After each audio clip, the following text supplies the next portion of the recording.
Welcome to a random talk down Quant Street. This series takes you behind the scenes of quant investing, breaking down complex ideas and tackling the questions you've always wanted to ask. Matthias, welcome back, and thanks for being willing to answer these questions of mine. Thanks, Erica. It's a pleasure to be here.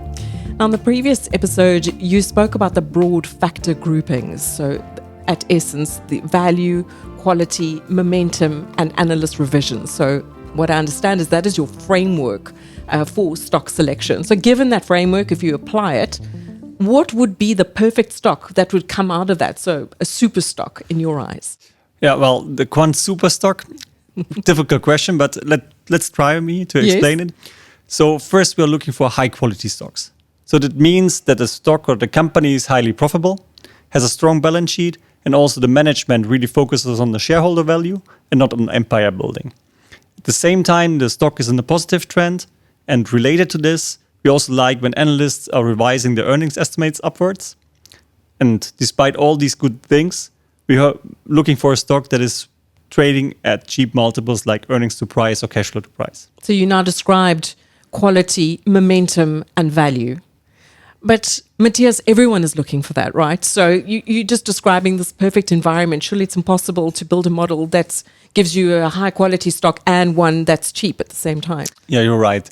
So what we see is that high quality stocks and stocks that had very good momentum, they tend to trade at premium prices. And this is also the reason that we see negative or modest correlations among these factors. Okay. So when value goes up, then quality and momentum tend to be neutral or even negative. But this is a great thing because when combining these factors in our multi-factor ranking, we are enjoying diversification benefits. So this means that compared to the standalone factors, the multi-factor ranking delivers you a higher return at the same risk or a similar return at lower risk. Okay, but when you first say combining them, to my mind, that means that you're just diluting because you're throwing everything together to solve this problem of not being able to find a single perfect stock. No, that's because these factors all work already standalone. Combining them makes them even stronger.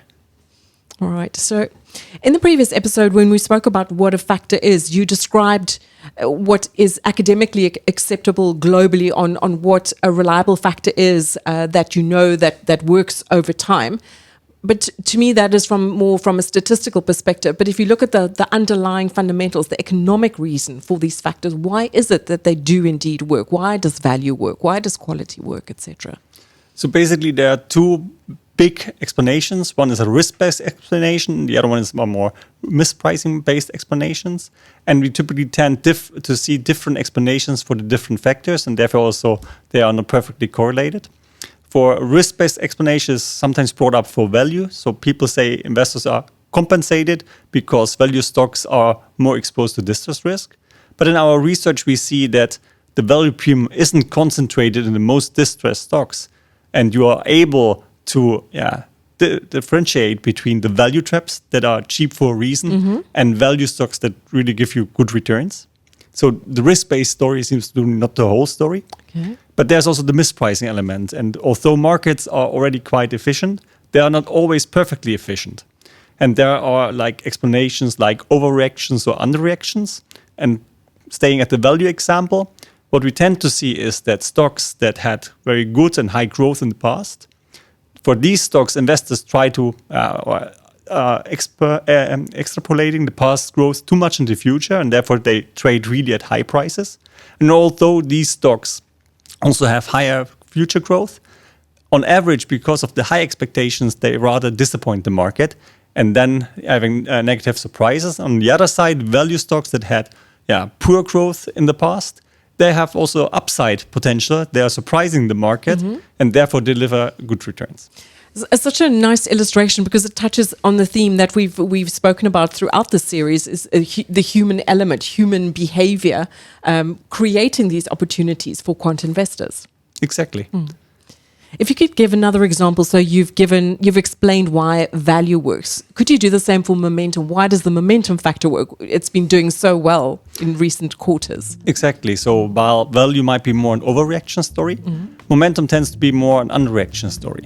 So when new information comes to the market, this information does not get immediately incorporated into pricing, but diffuses more gradually.